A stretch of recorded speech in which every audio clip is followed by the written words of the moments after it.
Konnichiwa guys. Did you know that when attending a company drinking party in Japan, there are certain seats you're not supposed to sit in? In Japan, drinking parties, known as nomikai, are often held to strengthen team bonds or build relationships with business clients. But it's not just about grabbing drinks at the bar. These gatherings come with a set of unwritten rules and social expectations. Today I'm going to introduce 3 unique drinking customs that even many Japanese people find a little strange. If you're thinking about working in Japan someday, knowing this might just help you navigate your first company drinking party a bit more smoothly. Let's get into it.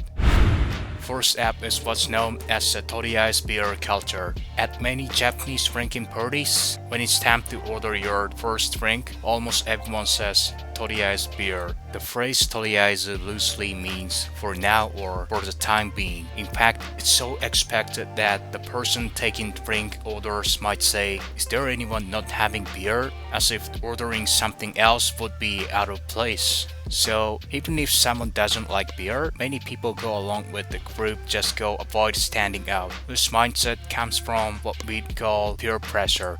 In Japan, keeping the group harmony is highly valued, and that carries over into drinking culture too.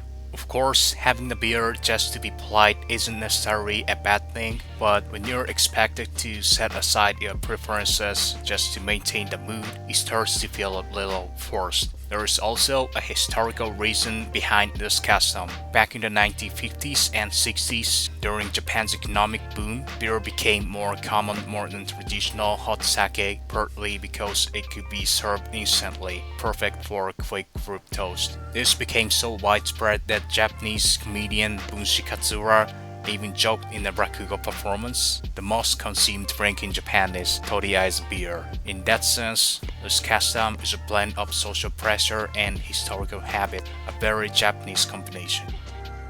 Next is a custom that might sound bizarre from outside Japanese culture, saying thank you to your boss the morning after a drinking party. In more traditional or hierarchical companies, it's considered good manners for younger employees to approach each attending boss the next morning and say, "Thank you for yesterday." Now, this makes a little more sense if the boss treated you to dinner or drinks. But even if you split the bill, you're still expected to give thanks, because the idea is that the boss' very presence at the drinking party is something to be grateful for. Sounds absurd, right? Still, in some companies, not saying anything the next morning can be seen as rude or lacking gratitude. This isn't an official rule, of course, but if you see your peers thanking the boss and you're the only one who hasn't, you might feel pressured to rush over and follow suit.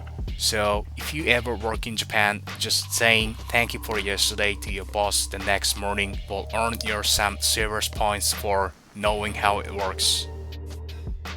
Lastly, let's talk seat sitting order, or what's called kamiza and shimoza. In Japanese drinking culture, where you sit matters a lot. The seat furthest from the door is the most honored position, kamiza, and it's reserved for the highest ranking person or guest. The seat nearest the door is shimoza, where junior staff or newcomers are expected to sit. If you're new to the company and sit in the wrong place, someone might quickly correct you, "Oh, the seat is for manager." This comes from Confucian values, which emphasize respect for elders and superiors. And these values are still deeply embedded in Japanese workplace culture.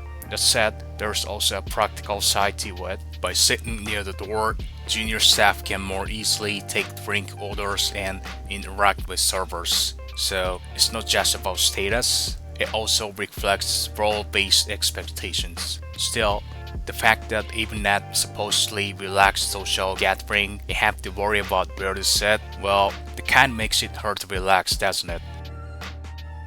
So, we've looked at 3 customs you might encounter at the Japanese corporate drinking party: Toriai's beer, saying thank you the next morning, and seating hierarchy. For anyone working or planning to work in Japan, these insights might come in handy. Yes, these customs are rooted in thoughtfulness, respecting others, keeping the group in harmony.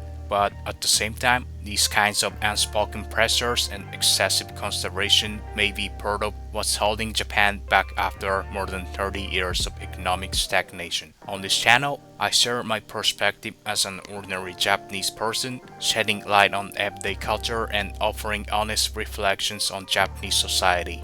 If you're curious about life in Japan, interested in working here, or just want to understand Japanese culture more deeply, this channel is for you. If you enjoyed this video, please consider liking and subscribing, and let me know in the comments. Does your country have any similar customs? Or is there a topic you'd like me to cover in the future video? Thank you for watching. See you next time.